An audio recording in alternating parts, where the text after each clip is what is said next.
Hello, in this video I'm gonna show you how to fix problem when you want to install Call of Duty Mobile, but you can't seem to find it on your Google Play Store. On your Doogee S86 Pro.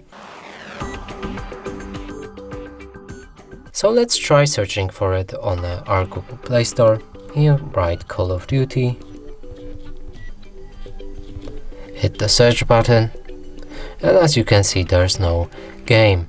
Now in order to fix that, let's go back, click on our profile icon. From here, find the settings, family, parental controls, and now there's two ways to fix that. First one, disable parental controls right here, enter your PIN and click OK. The next fix is to go for apps and games, enter your PIN code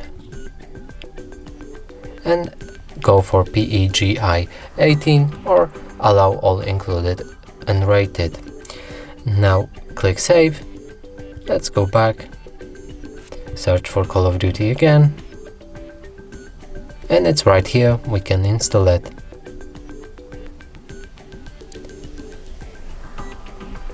And that's it for this video. Hope you like it. Please consider subscribing to our channel, leave a like and a comment below.